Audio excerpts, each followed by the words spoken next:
कहते हैं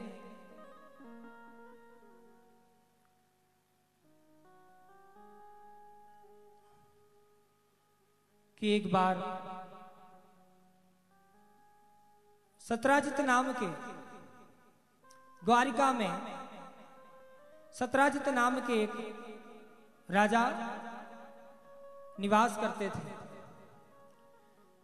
सत्राजित सूर्य देवता के, किनके?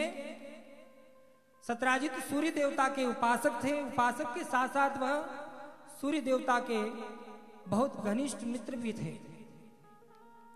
वह नित्य प्रतिदिन सूर्य देवता की आराधना में लगे रहते थे और सूर्य देवता उनकी आराधना से प्रसन्न होकर के उन्हें एक सैमंतक मणि प्रदान करते हैं, जिस मणि की चमक से पूरी द्वारिका प्रकाशमय हो जाती है। ऐसी मणि सत्राजित भगवान सूर्य देवता से प्राप्त कर द्वारिका की ओर लौटते हैं। और जब उस चमक के साथ सत्राजित को द्वारिका में आते द्वारिका वासी लोग देखते हैं तो वह सरल लोग भगवान कृष्ण से कहते हैं कि देखिए, आपकी भक्ति की, आपकी महिमा की कीर्ति इतनी फैल गई है कि स्वयं सूर्य देवता आपके दर्शन के लिए आ रहे हैं। अब भगवान कृष्ण तो सब जानते हैं। कृष्ण जी कहते हैं कि यह भगवान सूर्य नहीं है, यह सूर्य से सैमंतक मणि प्राप्त कर सत्राजित चला आ रहा है। सत्राजित आकर के भगवान कृष्ण को प्रणाम करते हैं और मणि के विषय में भगवान कृष्ण से कहते हैं कि यह उपहार स्वरूप हमें हमारे मित्र सूर्यदेव से प्राप्त हुई है। अब भगवान कृष्ण उनसे कहते हैं कि यह मणि आप हमें दे दीजिए, शायद यह आपके लिए इतनी आवश्यक नहीं है, लेकिन आप जानते हैं कि अगर कोई विशेष वस्तु हमें मिल जाए और हमारा कितना भी घनिष्ठ कोई क्यों ना हो। आपने देखा होगा जब शोरूम से हम नई गाड़ी निकाल कर लाते हैं, चाहे बाइक हो या कार हो, 2 व्हीलर हो 4 व्हीलर हो, हम जैसे ही पहले दिन गाड़ी निकाल करके लाते हैं, कोई हमारा मित्र, आपका मित्र कहता है कि लाओ जरा एक बार हमें दे दो, चक्कर लगाने दो, तो हमारा मन उतर जाता है। उतरता है या नहीं? हमारा मुंह थोड़ा सा लटक जाता है, मन में ऐसा लगता है इसे मना कर दें। हम कहीं टालने का प्रयास करते हैं, कहीं कोशिश करते हैं, लेकिन आजकल के मित्र बड़े जिद्दी होते हैं, क्योंकि वह गाड़ी लेने के समय हमारे साथ ही जाते हैं तो हम मना कर नहीं सकते। लेकिन जब वो गाड़ी ले जाते हैं तो हमारे मन में घड़ी के कांटे के बराबर धक धक धक धक धक धक प्रारंभ हो जाता है कि कोई स्क्रैच ना लग जाए गाड़ी में, यह कहीं गिरा ना दे। उसी प्रकार सत्राजित के मन में भ्रम उत्पन्न हो गया। सत्राजित मन ही मन विचार करने लगे कि देखिए भगवान कृष्ण कितने स्वार्थी हो गए कि सैमंतक मणि, इतनी प्रकाशमय मणि जो हमें दिन में 8 बार स्वर्ण देती है, यह मणि हमसे भगवान कृष्ण मांग रहे हैं। वह मन में विचार करते कि नहीं, ये मणि हम भगवान कृष्ण को नहीं दे सकते, और वह भगवान कृष्ण के प्रश्न का उत्तर दिए ही बिना द्वारिका से लौट जाते हैं। सत्राजित घर पहुंचते हैं, वह मणि अपने घर में वह विराजमान करा देते हैं। समय बीतता है। सत्राजित के छोटे भाई प्रसेन एक दिन उस मणि की चमक से प्रभावित हो जाते हैं। उनके मन में एक भाव उत्पन्न हो जाता है कि क्यों ना इस मणि को आज धारण किया जाए। वह अपने भाई सत्राजित को देखते हैं, वह उस समय घर में होते नहीं है। वह चुपके से उस मणि को उठा करके धारण कर लेते हैं। अब आपने देखा होगा कि अगर हमारे पास कोई शस्त्र हो तो हमें उससे बल प्राप्त होता है।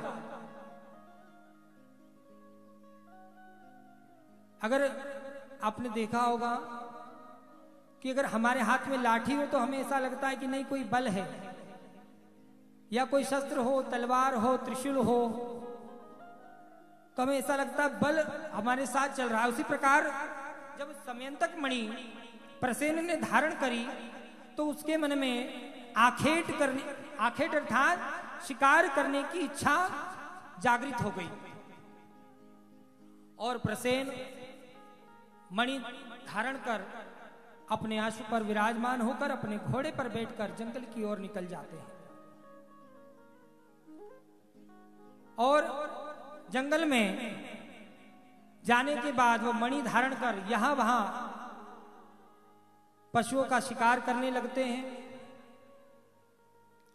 लेकिन उन्हें पता ही नहीं चलता उस मणि के प्रभाव से कि वह जंगल में बहुत ही अंदर की ओर, बहुत ही वीरान जगह पर पहुंच गए हैं और वहां जाते जाते उनके बाणों के तीर भी समाप्त हो गए हैं। अब अगर कोई जंगली पशु उनके सामने आता है तो वह क्या करेंगे, इस बात का भी उन्हें आभास नहीं रहता। और ऐसा ही होता है कि प्रसेन के सामने एक बाघ आ जाता है और वह बाघ भी उस मणि से प्रभावित होकर प्रसेन के ऊपर आक्रमण करता है और प्रसेन को वहीं पर मार देता है। प्रसेन की मृत्यु हो जाती है और वह बाघ उस मणि को, अब देखिए वह बाघ भी उस मणि से इतना प्रभावशाली हो गया कि उस मणि को उस बाघ ने धारण कर लिया और वह बाघ भी जंगलों में विचरण करने लगा। और जब वह बाघ जामवंत की कंदरा के पास पहुंचा तो जामवंत ने देखा कि यह एक पशु, एक बाघ, यह एक शेर इतनी सुंदर मणि धारण किए जा रहा है, जबकि इस मणि की इस बाघ को आवश्यकता नहीं है। यह मणि तो हमारे पास होनी चाहिए। अब जामवंत उस बाघ पर आक्रमण करते हैं और उस बाघ को मारकर उस मणि को धारण करके अपनी कंदरा में चले जाते हैं। और अपनी कंदरा में जाने के बाद जामवंत वह मणि अपने बच्चों को यूं ही खेलने के लिए देते हैं। समय बीतता है, सत्राजित की मणि जब उसे दिखाई नहीं देती तो वह अपनी पत्नी से कहता है धीरे से कि हे भाग्यवान, मेरी मणि शायद चोरी हो गई, मेरी मणि को कोई चुरा ले गया। अब मैं क्या करूं, मुझे समझ में नहीं आता। मुझे संदेह तो है, सत्राजित अपनी पत्नी से क्या कह रहे हैं, मुझे संदेह है, मुझे पता है कि मेरी मणि किसने चुराई है, लेकिन उस मणि से ज्यादा उनकी प्रसिद्धि आवश्यक है, इसलिए मैं कह नहीं सकता। लेकिन मैं जानता हूं कि मेरी मणि उन्होंने ही चुराई है या अपने किसी व्यक्ति से उस मणि को उन्होंने चुरवाया है। अब पत्नियां तो आप जानते ही हो, सत्राजित बोल तो चुका कि मैं जानता हूं। अब सत्राजित की पत्नी उनके पीछे पड़ गई है। माता बहनों की आदत रहती है ना, अगर दो माताएं बहनें आपस में कुछ बात कर ले और एक कह रही हो कि देखो मैं तुम्हें कुछ बताना चाहती हूं उस बहन के बारे में, उस माता के बारे में, परंतु तुम किसी से कुछ कहना नहीं। अच्छा, वो आपस में ये वादा भी करती है। एक कह रही है कि मैं तुम्हें बता रही हूं, तुम किसी से कहना नहीं, क्योंकि मैं तुम पर बहुत विश्वास करती हूं, तुम मेरी सबसे अच्छी सहेली हो। अच्छा, दूसरी भी कह रही कि क्या तुम मुझ पर विश्वास नहीं करती हो? आज तक मैंने तुम्हारी बातों को बाहर किया है। अब जब एक माता अपने मन की बात दूसरी माता को बताती है तो दूसरी माता 2 से 3 दिन, 3 से 4 दिन तक ही उस बात को अपने मन में, अपने पेट में रख पाती है।